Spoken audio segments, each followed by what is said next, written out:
Okay, dear students, let us continue our discussion on spur gears. Now, spur gears में हमने कुछ law of gearing को derive किया, बाकी कुछ बेसिक्स हमने देखा कि इंटरफेरेंस का फिनोमेना क्या होता है, अंडरकटिंग क्यों होती है. नाउ लेट अस डिस्कस कि रैक और पिनियन का अगर मेटिंग होता है या फिर रैक और पिनियन में अगर पावर ट्रांसमिशन होता है, इन दैट केस उसके अंदर इंटरफेरेंस कैसे हो सकता है और what may be the minimum number of teeth required on the pinion. Pinion के ऊपर मिनिमम नंबर ऑफ टीथ कितनी होनी चाहिए so that we can avoid interference. Interference को हमें अवॉइड करने के लिए पिनियन के ऊपर मिनिमम नंबर ऑफ टीथ कितने रखने चाहिए. राइट, ओके भाई. तो बात करते हैं meshing of rack and pinion. Now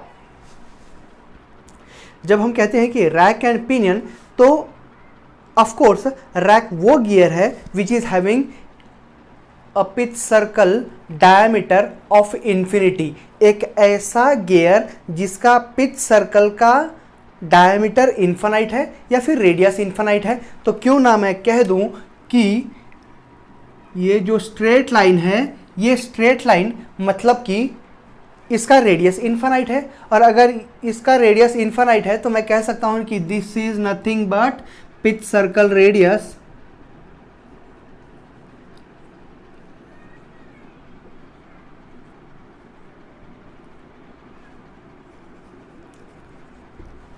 of a rack. Right, या फिर ये पिच सर्कल है रैक का. राइट, अब अगर ये रैक का पिच सर्कल है तो हम कह सकते हैं कि जो पिनियन इसके साथ मेश होगा, उसका पिच सर्कल ये मान लेते हैं. या फिर थोड़ा छोटा कर लेते हैं. Let me redraw it. तो यहाँ कहीं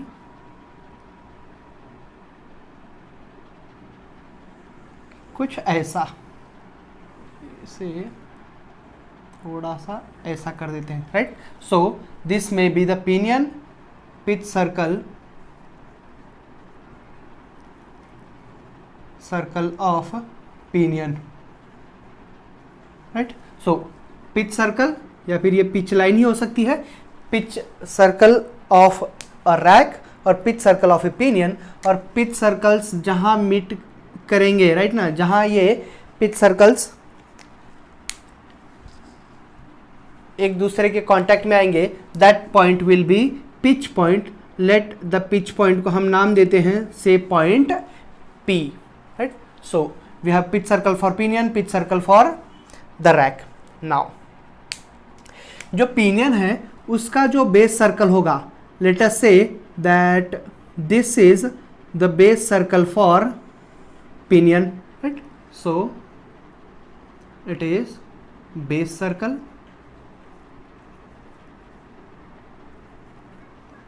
फॉर पिनियन.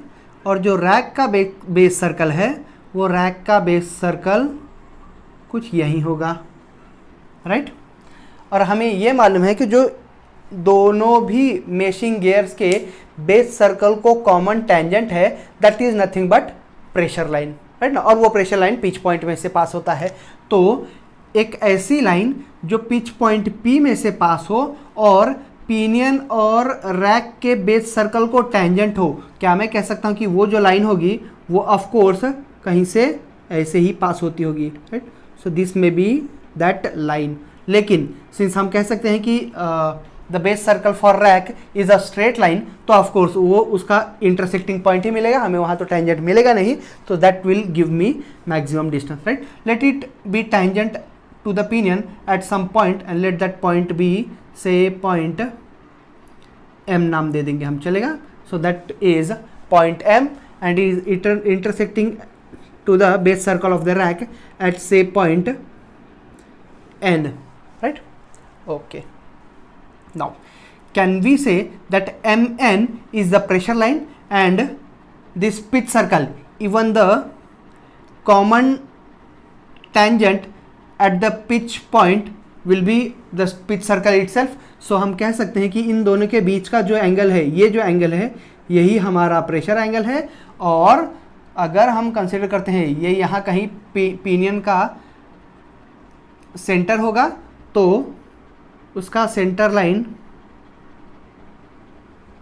और रैक का सेंटर लाइन कहीं लाई करेगा, तो ऑफ कोर्स उसके सेंटर लाइन को हम नाम दे देंगे O, and when we join O with M, तो of course since we know that at point M the line MN is tangent, that means this angle between OM and MN will be 90 degree. और हमने पिछले lecture में ये angle भी देखा है कि ये ट्रांसफर करने के बाद प्रेशर एंगल फाई ही होता है, राइट। अच्छा भाई, ये तो बात हो गई। अब अगर मैं बात करूं कि हमारा पॉइंट ऑफ एंगेजमेंट और पॉइंट ऑफ डिसएंगेजमेंट के बारे में, तो अब अगर मैं कहूं कि हमारा जो बेस सर्कल है, सॉरी अडेंडम सर्कल है, तो रैक का अडेंडम सर्कल अगर मैं कहीं यहाँ से पास करता हूँ, तो वो इस प्रेशर लाइन को जहाँ कट करेगा वहाँ से हमारा पॉइंट ऑफ एंगेजमेंट हो सकता है, इन केस अगर मैं पिनियन का डायरेक्शन ऑफ रोटेशन ये कंसिडर करूँ, राइट ना। If the pinion is rotating in clockwise direction at that time, if I draw the addendum circle for the rack, तो the intersecting point of the addendum circle of the rack to the pressure line will give me the point of engagement। और of course अगर मैं pinion का addendum circle draw करता हूं, तो वो addendum circle जहां प्रेशर लाइन को कट करेगा वहां हमारा पॉइंट ऑफ डिसएंगेजमेंट होगा, राइट। लेकिन हमें मालूम है कि पॉइंट ऑफ एंगेजमेंट और पॉइंट ऑफ डिसएंगेजमेंट ये जो टेंजेंट पॉइंट है बेस सर्कल के वहां तक का चलेगा, मतलब कि that may be the maximum path of approach और पाथ ऑफ रिसेस, राइट ना। हमें तो ये मालूम है कि MN may be the maximum path of approach और PN ये मैक्सिमम पाथ ऑफ रिसेस हो सकता है। तो हम हमारा जो अडेंडम है उसका रेडियस बढ़ाते चलेंगे और मैक्सिमम कहाँ तक कर सकते हैं, the maximum addendum radius may be this much, right. ये हमारा मैक्सिमम अडेंडम रेडियस हो सकता है। तो हम कह सकते हैं कि जो हमारा रैक है, रैक का ये बेस सर्कल है और रैक का ये अडेंडम सर्कल है।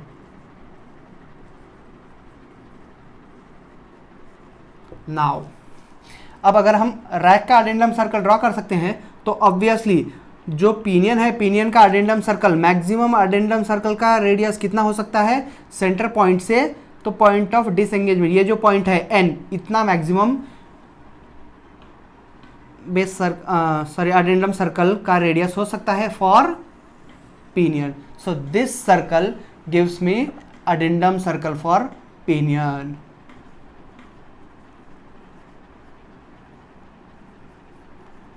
ओके भाई, अब बात करते हैं। अब हमें तो मालूम है कि जो अगर हम पिनियन को क्लॉकवाइज डायरेक्शन में रोटेट करते हैं, तो point M will be the point of engagement, point N will be the point of disengagement, length PM will be maximum path of approach, right ना। जो PM है वो मैक्सिमम पाथ ऑफ अप्रोच होगा और जो PN है वो maximum path of recess होगा। M से N तक का जो डिस्टेंस है that will be the total length of path of contact, right. अच्छा भाई, अब अगर हम कहें कि स्मॉल r जो है, that small r is pitch circle radius for pinion, pitch circle radius for pinion।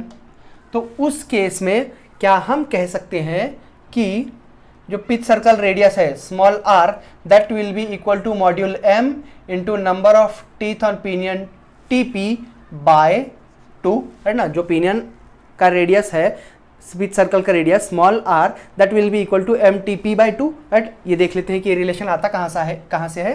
Now हमें ये तो मालूम है कि जो मॉड्यूल होता है, the module is equal to diameter upon number of teeth. Diameter of pinion के लिए ले रहे हैं तो diameter of pinion, pitch circle diameter of pinion upon number of teeth on pinion.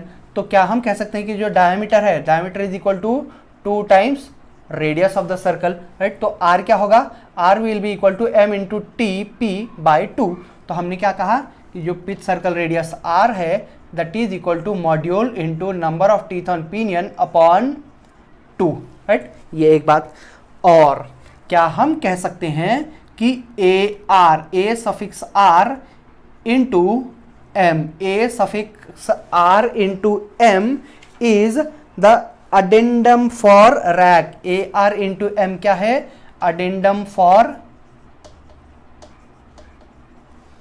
Addendum of rack. अब सिर्फ हम AR नहीं कह रहे हैं, AR इंटू M, मतलब कि ये दोनों जो प्रोडक्ट है वो दोनों मिला करके हमें जो हमारा रैक है उसका अडेंडम की लेंथ देगा, ये लेंथ, राइट ना। ये कितना है? AR into M। इसमें AR क्या है? वेयर AR एक अडेंडम कोएफिशिएंट है। AR इज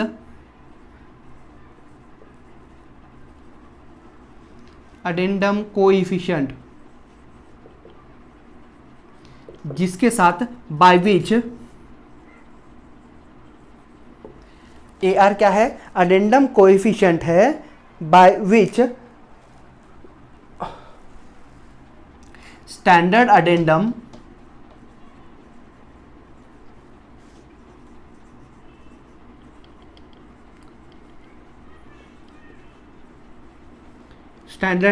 कितना होता है? ऑफ 1 मॉड्यूल होता है। Of 1 module should be multiplied.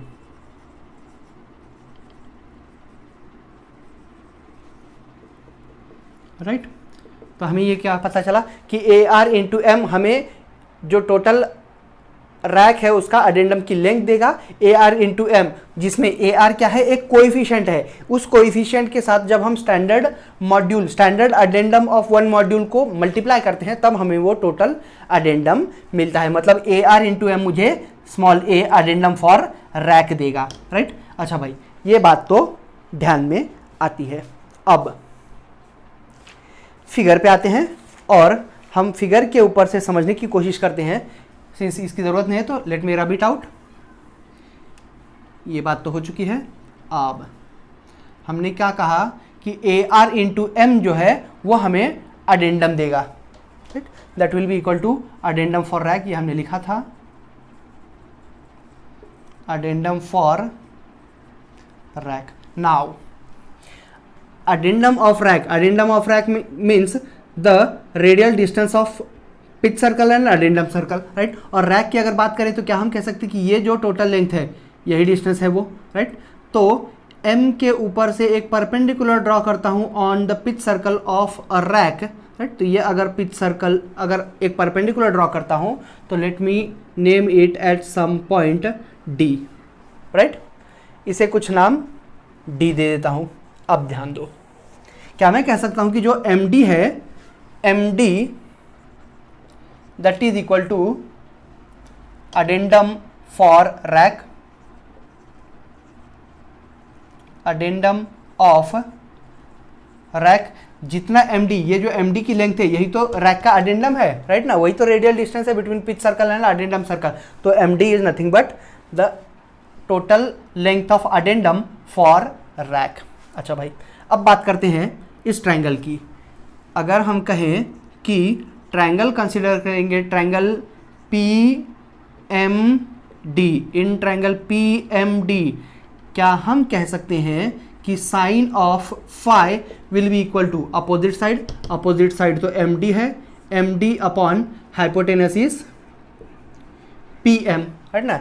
MD अपॉन hypotenuse PM, right, in this triangle. Now can we say that MD, the length of MD will be equal to, ये जो length MD है वही तो अडेंडम है, MD will be equal to PM into sin of phi।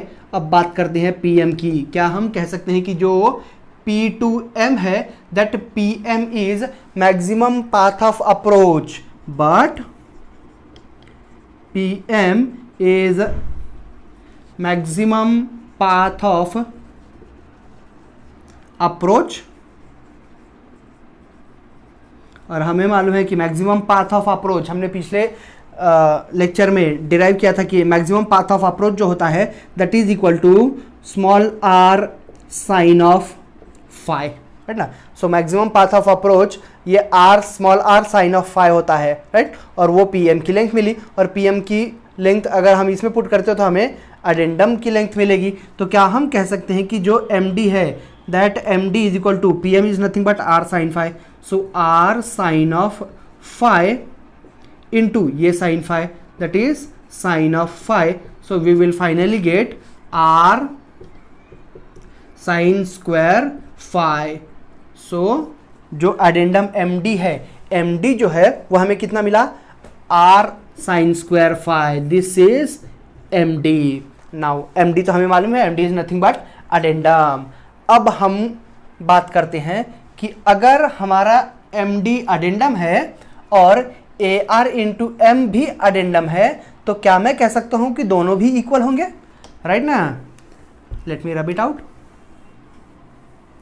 अच्छा भाई, ये condition तो हमें मिल गई कि जो टोटल लेंथ md है that will be equal to r sine square phi. Now हमने यहां कहा था कि जो हमारा ar इंटू एम है, राइट, ओके, जो हमारा ar इंटू एम है, ये ar इंटू एम ये भी अडेंडम है, और जो हमारा md हमने फाइंड आउट किया है वो भी अडेंडम है। इन दैट केस दोनों भी इक्वल होंगे, that is md will be equal to ar into M, right. अच्छा भाई, ar इंटू एम ये हमारा अडेंडम देने वाला था, हम यहाँ से md कैलकुलेट कर रहे हैं। लेकिन अगर हमें मालूम है कि md की लेंथ ar से, अगर md की जो ar की लेंथ है वो कभी भी md से बड़ी नहीं हो सकती, राइट ना। जो ar इंटू एम है, this addendum can never be greater then md, और अगर ar इंटू एम कभी बड़ा नहीं हो सकता तो इसका मतलब वो हमेशा छोटा ही रहेगा, या फिर इन मोस्ट ऑफ द केसेस वो इक्वल हो सकता है, मैक्सिमम केस में, राइट ना। अगर ar इंटू एम ये भी अडेंडम है, ये भी अडेंडम है, ये अडेंडम हम मैथमेटिकली प्रूव कर रहे हैं, ये अडेंडम हमें मालूम है आने वाला है। जो ar इंटू एम है that should be less than md, right. ar into M क्या है, अडेंडम, वो इंटरफेरेंस के लिए, that is to avoid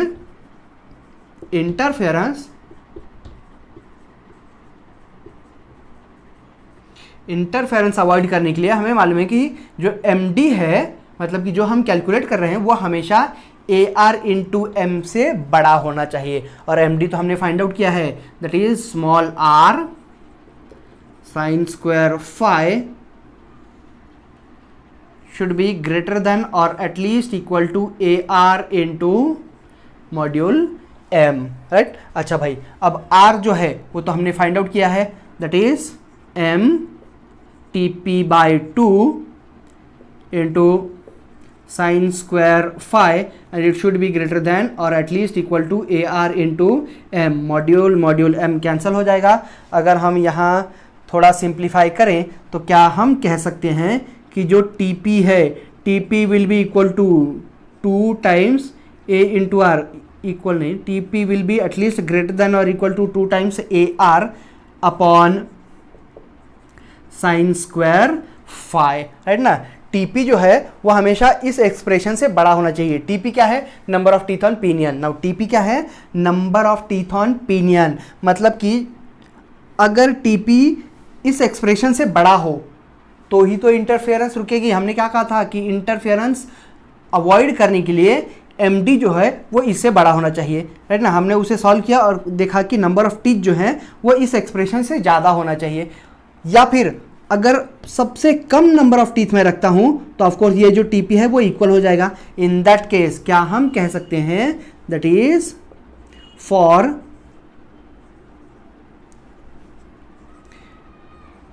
minimum number of teeth on pinion,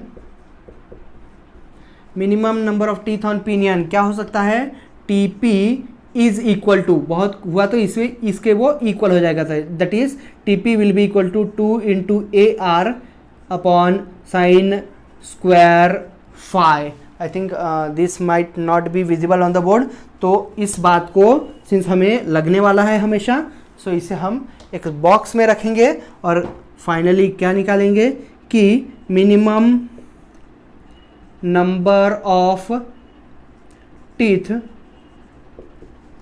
on pinion to avoid interference. लेकिन कब?